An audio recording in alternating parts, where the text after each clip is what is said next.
Hello, Lovies. It's your Auntie Lisa, the cool aunt, the non-judgmental aunt, the aunt you can tell anything to. Now, I've learned some life lessons, some of them the hard way. Let's find out what life lessons we have today with Auntie Lisa's Life Lessons. Hello, Lovies. Your Aunt Lisa's here. I hope you're having a fantastic day. I'm glad you came along to spend some time with me. I like it when you spend time with me. We're in the middle of June. June's a great month because, well, first of all, June's my birthday month. So, there's a big celebration all year, all month long. And even though I'm 50 years old, I still celebrate the birthday, It's the best time of the year. Get myself some German chocolate cake and stuff. Anyway, I digress. It is June. And June is known nationwide as Pride Month. And I wanted to talk about that. I wanted to talk about what pride means to me. Some of my lovies know, some of my lovies don't know that I am a member of the LGBTQAI plus community. For years, I identified as bisexual. But I've come to realize in the past couple of years, I would say in the past maybe 10 years or so, that didn't quite fit who I was. I identify now as pansexual and sapiosexual. What is that? Well, a pansexual person is one who is attracted to a person regardless of gender or sexual identity. Sapiosexual is one who is attracted to a person based on intelligence and talent. To quote or to paraphrase a famous song, I like big brains. and it's true. When I think back on my life, all of the people that I have been attracted to, that have wanted relationships with, that I was romantically interested in, were either very, very intelligent, very, very talented. They either had a way with words or there was something that just triggered for me.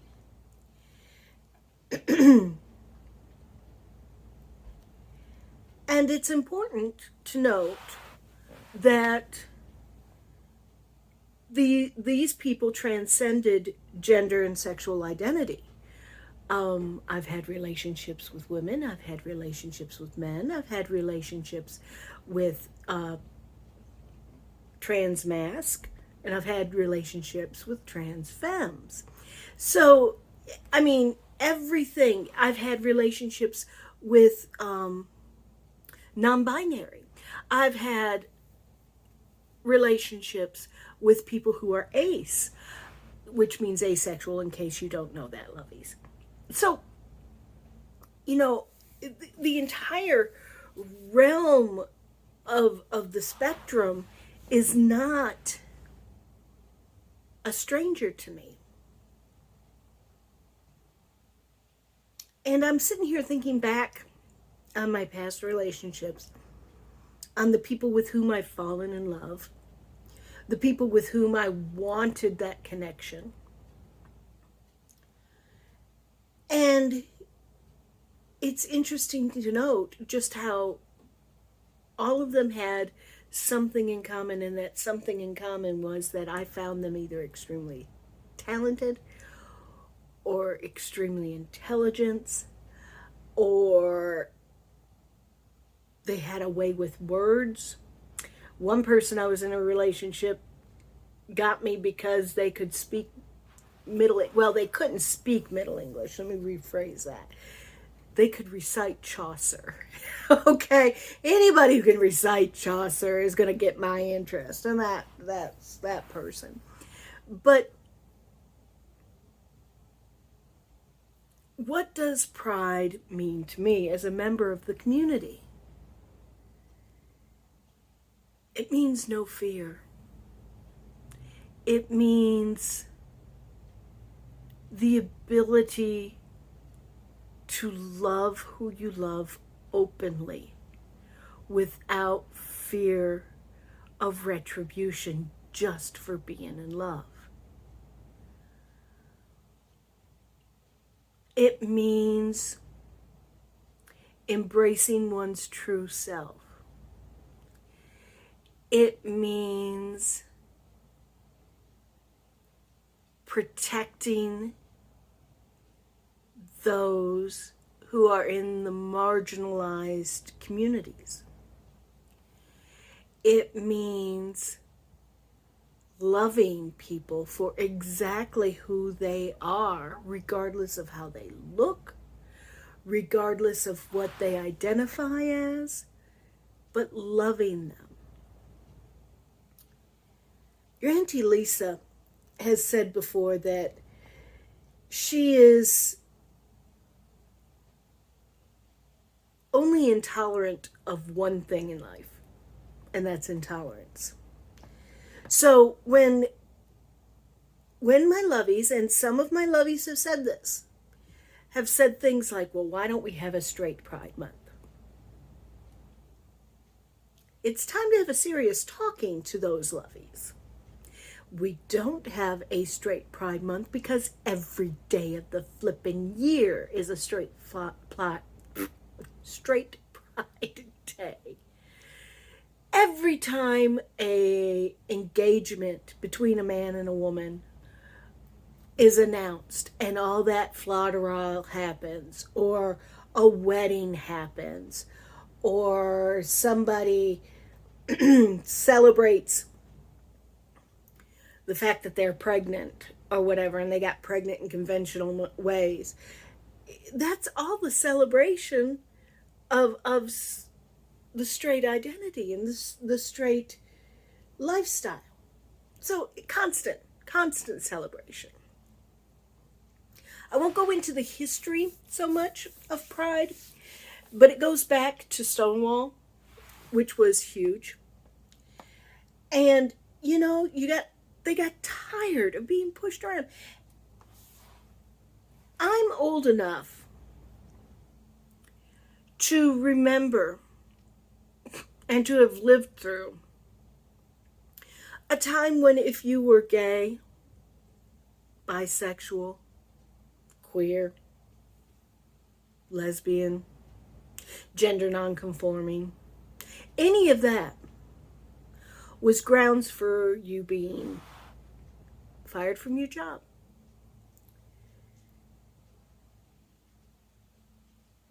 Murdered. Beat up. Ostracized in other ways. I have friends who, even now, in today's less homophobic environment, and I say less, it's still there, are still scared to death that people will find out that they don't fit into the straight square.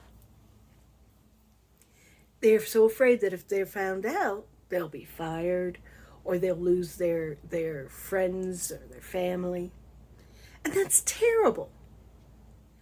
I have dear lovies who have contemplated suicide almost all of their lives because of who they love. Come on. When I was in college the first time, so this would be back during my early 20s, I marched with ACT UP. I was one of these people with the buttons that were black buttons with the pink triangle that said silence equals death.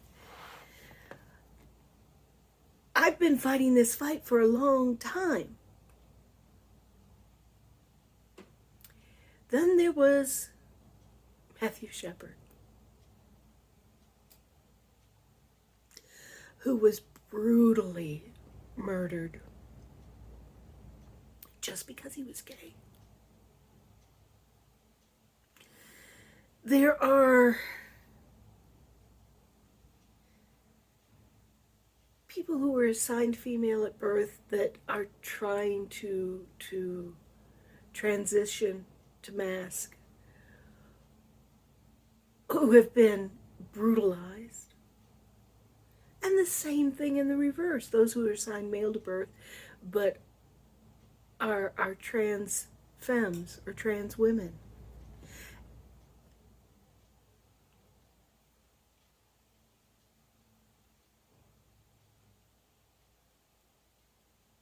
Taking the time to understand what it feels like to be in someone else's shoes is what pride means to me.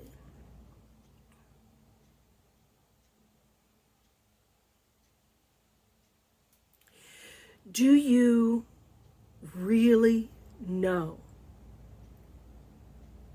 the pain, the emotional toil it takes? When I hear somebody say, well, I don't agree with their lifestyle, it's not a lifestyle choice. You can no more choose whether or not you are gay or lesbian, bisexual, pansexual, whether you're ace, questioning, or non-binary. You can't choose that. It's innate, and it's who you are. And saying, well, they chose that. You know what? People were hiding who they were in history forever, getting married, having families, miserable, and ended up killing themselves or doing some other self-medication. Do you follow what I'm saying?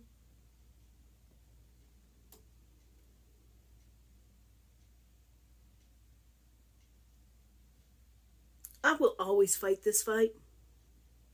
I will fight this fight until I have no more breath left in my body. If there is one thing that I will fight, there's two things I will fight until the day I die. They are for rights for the marginalized, for my LGBTQ people, for my brown and black people, for my women. I will always fight for those three causes, and I will never stop. There are times that I look over at my husband, and yes, I am married to a man right now. I say right now because I've been in relationships with women. But I look over at my husband, who really does understand who I am and where I'm coming from, which I find amazing. Because not a lot of cis white males are that open and understanding. If so, I haven't met them. But then again, I lived a majority of my life in the South. But I look at my husband, who totally understands where I'm coming from when I get upset over this, when I get protective of my lovies, who really put themselves out there. And if somebody comes at them, I'm like a mama bear. I'm an Auntie bear. Oh, that could have several connotations in this light, now that I'm thinking about it. But he totally gets that about me. And that's something that I love about him.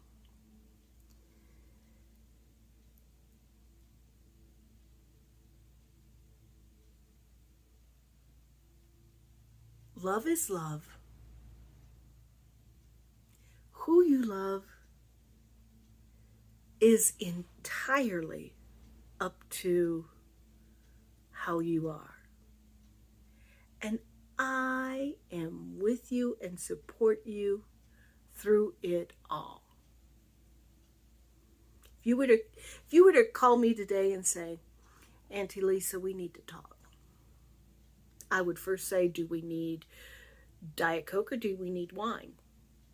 And then I would ask if you need a cookie first or ice cream, because that's what I do. But then we'd sit down and I would say, tell me. And if you had to fight to tell me that you were gay or questioning or asexual or any of the spectrum, then I haven't done my job. Because I'm here for you to come to say that. You're not going to get judgment from me. When you'll get judgment from me is if you're intolerant. That's when I will wag my finger at you. But if a lovey comes up to me, Auntie Lisa, we need to talk. Or Auntie Lisa, can I talk to you about this? I'm always going to be listening. I'm going to be here with an open mind, an open heart, an open ear, and a shoulder to cry on. Let me tell you, this is my coming out story, so to speak. My mom, this was after her stroke, so she's speaking in incomplete sentences. And I was getting a divorce from my second husband. And I wanted to tell her that who I was going to be dating might not be who she was expecting me to date. Now, I was telling her this because I was actually interested in a lovely black man in Jackson, Mississippi. And I didn't want her to freak out. Because, I mean, face it, we were in the South. Stupidity. But I digress. So I'm like, Mama, I need to talk to you about something. Who I date may not be who you expect for me to date. She looked at me, she goes, you gay? You gay. I thinking you gay long time. It's okay. Which, of course, made me laugh. And at this time, I was identifying as bisexual. And I said, well, Mom, I'm actually bisexual. I'll date both men and women, but that's not what I was talking about right here. She goes, be happy. Now, if it hadn't been at that point in our lives, if I had told her way back when I first discovered this, back when I was just starting college, back when I was just getting out of high school, I think she would have had a conniption. I would have probably been disowned. All sorts of things. Maybe. Maybe not. I wasn't about to risk it. So I always told myself that I would be there for someone if they needed that ear. And I am. There are times I don't know exactly what's going to happen with my son.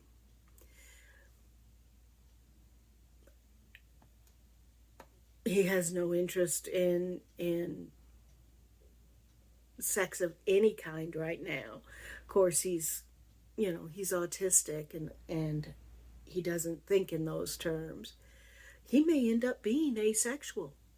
And if he ever comes to me and says, Lisa, I just, that's not me, I'm going to listen to him with an open mind, an open heart.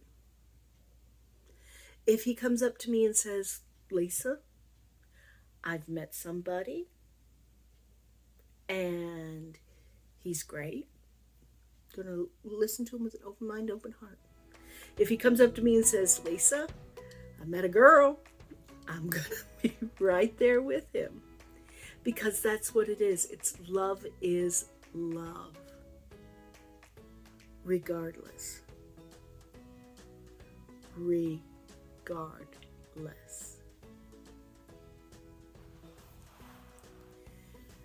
So that's what pride means to me.